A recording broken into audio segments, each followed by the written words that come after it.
Bonjour mesdames, salut les filles. Je me suis fait taguer par Soso93 qui m'a donc envoyé cette petite interview.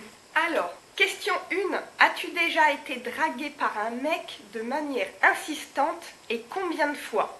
Alors comment te dire, déjà je pense que tout à chacune on s'est fait draguer par des gros lourdeaux, hein, ça c'est clair. Alors du coup je vais vous parler de la pire, sachant que tous les hommes ne sont pas des gros pervers de merde, hein, qu'on se le dise. Je croyais que c'était open parce que un jour je m'étais mis en jean moulant avec des bottes. Jean moulant avec des bottes, en fait les filles, ça veut dire je veux me faire tirer par n'importe qui à n'importe quel moment. Il fallait le savoir. Ah bah, désolée. J'ai bien montré qui c'était. Surtout les filles, ne vous mettez jamais en victime, ne vous isolez pas. C'est comme ça que votre monde va se rétrécir à cette personne. Et en plus, de cette manière, il sent l'emprise qu'il a sur vous. Et alors là, c'est du bonheur pour lui. Hein. Il m'a plus jamais fait chier. Voilà, il s'attaque aux faibles. Si vous vous mettez faible, il va continuer, c'est obligé. Et ça va aller crescendo malheureusement. Alors, deuxième question. Donc, face à un mec irrespectueux, préfères-tu l'ignorance ou la confrontation?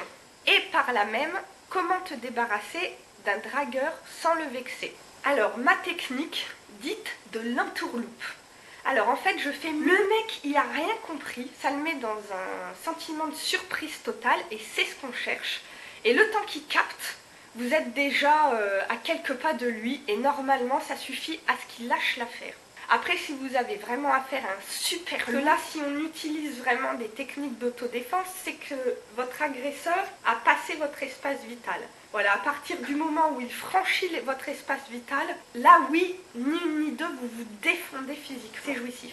Excusez-moi, hein, mais franchement, c'est énorme. La confiance que ça vous apporte, c'est énorme. N'hésitez pas à regarder ma vidéo sur l'autodéfense. Il y a aussi quelques petites techniques d'ailleurs dans cette vidéo, mais bon, pour les connaître, forcément, il faut pratiquer. Il y a une formation qui est à faire de chez vous, entre copines, ou avec un copain, ou n'importe quoi, liée à la vidéo justement dont je vous parle sur l'autodéfense. Elle devrait d'ailleurs être à mettre dans les mains de toutes les femmes. Question 4.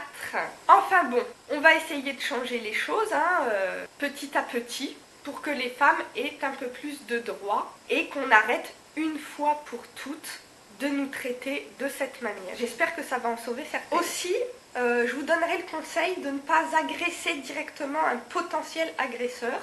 Voilà, take it easy, keep cool. Essayez de ne pas direct souffler, lever les yeux au ciel, genre mais mon gars t'es d'une lourdeur, mais comme dirait et tout le monde s'en fout, mais va te laver les dents avec ta perceuse. Essayez justement d'être plus impassible, de le regarder bien droit dans les yeux, qu'il ne puisse pas savoir qui vous êtes et ce que vous êtes capable de faire. Parce que s'il se pose la question, forcément ça va le décontenancer. Alors, es-tu devenue un peu, beaucoup, énormément féministe à cause du comportement de certains mecs? Allez mesdames, allez les filles, Soso93, je te remercie. On est tous acteurs, tout le monde peut apporter sa pierre à l'édifice. Tu l'as fait en taguant d'autres personnes, j'ai vu. Allez, ciao! Et surtout les filles, faut que ça bouge!